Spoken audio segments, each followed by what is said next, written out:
Hello everyone, एक बार फिर से आप सभी का वेलकम है आपके अपने इस चैनल पे। तो फाइनली आज आप लोगों का पेपर हो चुका है पॉलिटिकल साइंस का। एंड अब आप लोगों के माइंड में ये चल रहा है कि कितना कट ऑफ जाएगा, क्या हमारा एडमिशन हो पाएगा या फिर नहीं हो पाएगा, top central university like JNU BHU due में हमें एडमिशन मिल पाएगा या फिर नहीं मिल पाएगा। तो देखो, सबसे पहले तो हम लोग यहाँ पर बात करते हैं कि जो स्टूडेंट का रिव्यू आ रहा है, यानी कि आप लोग जो अभी के टाइम पे क्या कह रहे हो। आपको क्या लगता है कि आप पेपर इजी आया है या मॉडरेट आया या फिर हार्ड आया है? आप अपनी राय, अगर नए स्टूडेंट है, हालांकि हमने काफ़ी सारे स्टूडेंट से रिव्यू ले लिया है, क्लास के स्टूडेंट से भी हमने बात करी है, अदर जो स्टूडेंट जो कि हमारे कांटेक्ट में है उनसे भी हमारी बात हुई है, अलग अलग ग्रुप में अलग अलग बातें चल रही है, ठीक है। तो सबका यहाँ पर फाइनल जो रिजल्ट यहाँ पर क्या निकलता है वो मैं डिस्कस करूँगा आपके साथ इस वीडियो में कि भाई कितना जो आपका कट ऑफ है वो जा सकता है, जो एक्सपेक्टेड कट ऑफ है वो आपकी क्या रह सकती है। हालांकि देखो, जब आपका पेपर आएगा एंड जो NTA का रिजल्ट जारी करेगा उसके बाद जो है आपका फाइनल यहाँ पर पता चल पाएगा कि इतना आपका यहाँ पर जा सकता है। अभी जैसे मेमोरी बेस्ड जो स्टूडेंट को जो क्वेश्चन यहाँ पर स्टूडेंट शेयर कर रहे हैं उसके बेसिस पे अगर हम लोग एनालिसिस करें तो पेपर जो है आपका इजी तो बिल्कुल भी नहीं था, ठीक है। अगर आप मेरे से पूछेंगे तो मैं यही बोलूँगा कि जो आपका पेपर है वो यहाँ पर इजी तो बिल्कुल भी नहीं था, ठीक है। तो अगर हम लोग बात करें क्या यहाँ पर पेपर जो है वो आपका मॉडरेट रहा था, ठीक है, क्या मॉडरेट रहा था या फिर हम बात करें क्या पेपर आपका हार्ड रहा था। आप लोग अगर नए हैं तो बताना किस तरीके का पेपर रहा था। तो अगर बात करेंगे इजी टू मॉडरेट आप इसको कह सकते हैं, लेकिन पेपर आपका हार्ड बिल्कुल भी नहीं था, मतलब बहुत ज़्यादा हार्ड नहीं था।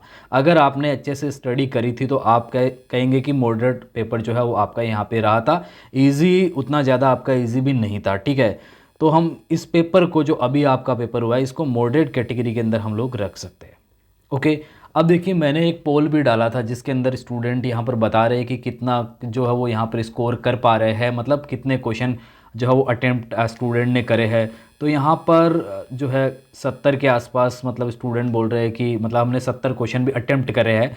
जैसे 75 क्वेश्चन आपके आए थे पेपर के अंदर, तो कुछ ऐसे स्टूडेंट हैं जिन्होंने 70 क्वेश्चन भी अटेम्प्ट करे हैं, कुछ ने 74 भी किया। हो सकता है कि किसी ने जो है 75 भी किए होंगे, बहुत सारे लोगों ने किए होंगे, लेकिन वो सही होंगे पूरे इसकी कोई श्योरिटी नहीं है। तो ऐसा नहीं है कि 75 में से 75 जिसके सही होंगे उसी का एडमिशन होगा, नहीं। अगर आपका यहाँ पर मैं लास्ट ईयर से कंपेयर करूँ और इस साल ये जो आपका पेपर हुआ है उसकी अगर हम लोग बात करें तो कट ऑफ जो है वो आपका नीचे जाएगा बिल्कुल। क्योंकि अगर आप 2024 वाले पेपर को देखेंगे तो आप कहेंगे कि नहीं सर, सेम पेपर नहीं है, मतलब क्वेश्चन पूछे गए और क्वेश्चन का जो वेटेज है अगर उसकी बात करूँ, जैसे अगर मैं बात करूँ यहाँ पर IPT या फिर बात करूँ WPT के लिए, या फिर बात करें इंडियन कॉन्स्टिट्यूशन वाले पार्ट से, तो यहाँ से तो सवाल पूछे ही नहीं गए, मतलब बहुत कम सवाल पूछे गए। पिछली बार आप देखेंगे तो 20 प्लस क्वेश्चन का वहाँ से रेशियो रहा था कि इंडियन पॉलिटिक्स से उतने क्वेश्चन आपके पूछे गए। लेकिन इस साल इन्होंने जो है वो किस पे फोकस किया है, वो IR वाला जो पार्ट आपका है, IR से अच्छे खासे क्वेश्चन पूछे हैं। जितना मैं आपके क्वेश्चन यहाँ पे देख पा रहा हूँ, हमारे पास लगभग 58 क्वेश्चन जो है वो कलेक्ट हो चुके हैं। मेमोरी बेस्ड क्वेश्चन की बात करें तो अभी कृष्णा सर उस पर एक और वीडियो बना देंगे, लेकिन अभी मैं बात करता हूँ केवल जो कट ऑफ एनालिसिस पे है कि कितना का आपका जा सकता है कट ऑफ, उस पर बात करते हैं, ठीक है। तो यहाँ पर इस साल जो सिस्टमेटिकल ढंग से क्वेश्चन पूछने चाहिए वो नहीं पूछा गया। इसके अलावा जो यहाँ पर इन्होंने और ज़्यादा फोकस किया है वो आपका डेट पे किया है, यानी कि इन्होंने काफ़ी सारे फैक्ट पूछे हैं कि भाई जैसे सार्क के बारे में मैंने आपको एक बार क्लास में भी और मैंने यूट्यूब वीडियो में भी आपको बोला था। अगर आप क्लास के स्टूडेंट हो, सुन रहे हैं मुझे, तो आपको पता होगा कि मैंने सार्क वाले पे आपको बेसिकली फोकस करते हुए बोला था कि इसने 2024 के अंदर भी सार्क से जो है वो काफ़ी सारे क्वेश्चन जो है वो यहाँ पर क्या करे, पूछे। तो भाई इस साल आप इसको ना अच्छे से देख लेना, जितनी भी ऑर्गेनाइजेशन है उनको अच्छे से देख लेना, और सवाल वहाँ से आए हैं आप देख सकते हैं, ठीक है। वहाँ से पूछे हैं, क्रोनोलॉजिकल ऑर्डर में भी सवाल आए हैं आपके। और इस साल जो कथन और कारण वाले क्वेश्चन है वो आई थिंक नहीं आए, जितना स्टूडेंट बोल पा रहे, कोई एक दो क्वेश्चन आया होगा। बाकी क्रोनोलॉजिकल ऑर्डर में जो है क्वेश्चन आपके पूछे गए हैं, लगभग आई थिंक 10 के आसपास पूछे गए। अगर मैं राइट हूँ तो आप कमेंट करके बताना। And matching of the following वाले क्वेश्चन भी आपके पूछे गए हैं, जो कि हर साल पूछे यहाँ पे जाते हैं। डायरेक्टली स्टेटमेंट से भी जो है वो क्वेश्चन आए। मैंने आपको जो लास्ट स्ट्रेटजी वाला वीडियो बनाया था उस पर भी मैंने आपको बोला था कि भाई इस टाइप के क्वेश्चन आएंगे और यही क्वेश्चन जो आपके स्कोर को इंक्रीज करेंगे, बढ़ाएंगे, और आप देख सकते हैं वैसे क्वेश्चन आपसे पूछे गए हैं पेपर के अंदर, ठीक है। तो इस साल इन्होंने थोड़ा सा पैटर्न में चेंज किया है, मैं ये कह सकता हूँ, ठीक है, कि पैटर्न में चेंज किया है। जैसे क्वेश्चन के नंबर ऑफ क्वेश्चन की बात करें कि भाई इस पार्ट से इतने क्वेश्चन इसको डालने चाहिए थे लेकिन नहीं डाले। आई थिंक अंबेडकर से कोई क्वेश्चन नहीं आया जितना मैं देख पा रहा हूँ। जितने क्वेश्चन हमारे पास 58 के राउंड कलेक्ट हुए उसमें से अंबेडकर का कोई क्वेश्चन नहीं है। तो अंबेडकर कोई सिलेबस में नहीं है क्या? सिलेबस में दे रखा है। तो ये एनटी का क्या है, यहाँ पर गलती है कि वो सिलेबस से जो है वो क्वेश्चन यहाँ पे नहीं डाला, मतलब अंबेडकर को उसने हटा दिया। इसी तरीके से वो आई थिंक पहले सावरकर से भी उसने क्वेश्चन नहीं डाले थे। कौटिल्य से तो इस बार आई थिंक 2 क्वेश्चन आपके डाले हैं। कौटिल्य वाले पार्ट से 2 क्वेश्चन यहाँ पे पूछे गए। एक तो आपका स्टेट थ्योरी से आई थिंक आया, सप्तांक सिद्धांत वाला जो है वो पूछा है उसमें। तो इस तरीके से आपका पेपर यहाँ पे मोटा माटी रहा है। तो मैं यही कहूँगा कि पेपर आपका मॉडरेट था, इजी आपका पेपर नहीं था और उतना हार्ड भी नहीं था। जिसने तैयारी करी है उसने आराम से जो है 65 के अराउंड क्वेश्चन सही करे होंगे। 65 अराउंड उसने क्वेश्चन सही करे होंगे। किसी के 75 में से 75 क्वेश्चन सही होंगे बिल्कुल भी मैं नहीं कह सकता। मुझे बिल्कुल भी नहीं लगता कि 75 में से 75 क्वेश्चन होंगे। 70 प्लस वाले भी स्कोर आपको ना के बराबर ही मिलने वाले। तो 60 प्लस वाले जो है वो अच्छे खासे आपको मिलेंगे जिन्होंने तैयारी अच्छी करी है।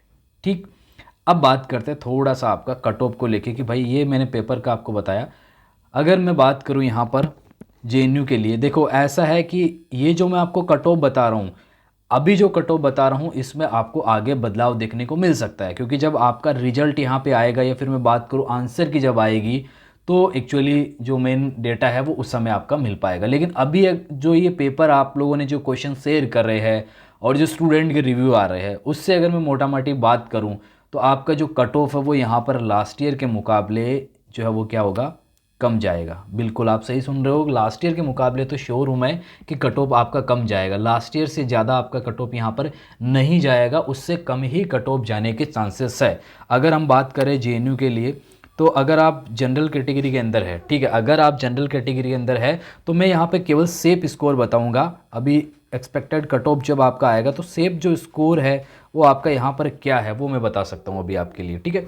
तो अगर आप जनरल कैटेगरी के अंदर है, अगर आप जनरल कैटेगरी के अंदर है और अगर आपने 60 सवाल भी सही करे हैं देन आप अपने आप को सेफ जोन में मान सकते हैं। मतलब जेएनयू के लिए, अदर यूनिवर्सिटीज़ में तो खैर एडमिशन इजीली मिल जाएगा, बट ड्यू वगैरह उन सब की बात करते हैं हम, ठीक है।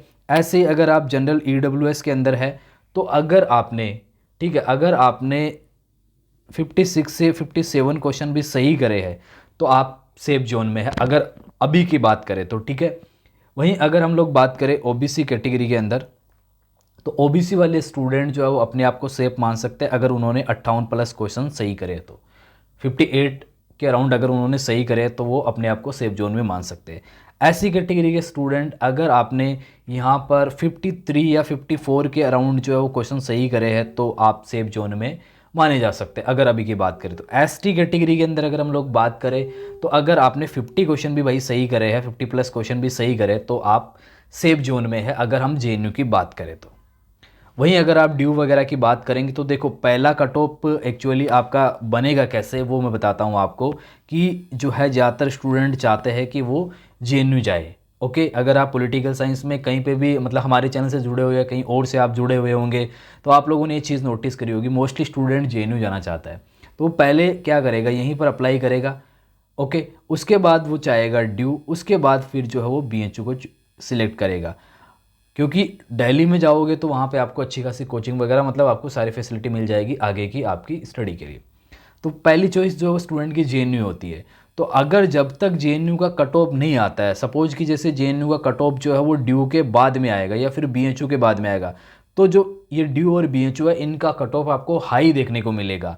लेकिन जैसे ही जेएनयू का फर्स्ट कट ऑफ आ जाएगा तो यहाँ से फिर जो है इनकी जो कट ऑफ है वो आपकी नीचे आपको देखने को मिलेगी। मतलब जेएनयू की जितनी कट ऑफ जाएगी उससे इनकी कट ऑफ आपकी 15-20 मार्क्स जो है वो कम जो है आपकी यहाँ पर जाएगी। उसके बाद ऐसा नहीं है, ये फर्स्ट लिस्ट जो आती है वो आपकी ज़्यादा मार्क्स की होती है, लेकिन फिर उसके बाद और कट ऑफ जो आती है वो आपकी क्या होती है, डाउन जाती है, आपकी यहाँ पर कम जो है वो आपकी कट ऑफ हो जाती है। तो ये आपका पहला कट ऑफ आएगा वो हाई जाएगा, किसी भी यूनिवर्सिटी का होगा, लेकिन जैसे जैसे थर्ड कट ऑफ जाएगी वो फिर आपका जो है वो नीचे चला जाएगा। ओके, तो आराम से आपको एडमिशन मिल जाएगा। अगर आपके 150 मार्क्स भी है तो भी आपको मतलब ठीक ठाक यूनिवर्सिटी में एडमिशन मिल जाएगा।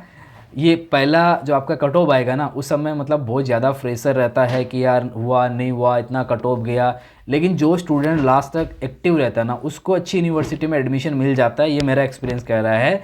ठीक है, क्योंकि मैंने देखा है कि लास्ट तक स्टूडेंट को जाके मतलब एडमिशन मिल जाता है। बीएचयू जैसी यूनिवर्सिटी में भी मतलब कम मार्क्स भी है ना, तो भी लास्ट में एडमिशन मिल जाएगा। क्योंकि बहुत सारे स्टूडेंट फिर बाद में क्या करते हैं, जैसे बीएचयू में हो गया, जेएनयू मिल गया बाद में, तो वो वहाँ से ड्रॉप ले लेते हैं, वहाँ से अपना एडमिशन विड्रॉल करवा लेते हैं। ठीक है, और वो जेएनयू चले जाते हैं, तो वहाँ पर सीट ऑब्वियसली खाली हो जाती है। तो फिर वहाँ पर अगर दूसरा स्टूडेंट अप्लाई करेगा तो श्योर है कि उसको एडमिशन मिलना है। तो ये सारा कुछ आपका रहने वाला है। ये कुछ सेफ स्कोर था। अगर आपको लग रहा है कि लगभग सर ने सही बताया तो आप कमेंट कर सकते हैं। बाकी आप बता सकते हैं कि आपका कितना स्कोर बन रहा है, आप कमेंट में भी बता सकते हैं क्या आपका एक्सपीरियंस रहा इस पेपर को लेके। आप कमेंट करके ज़रूर बताइएगा। Okay, so thank you so much इस वीडियो को देखने के लिए।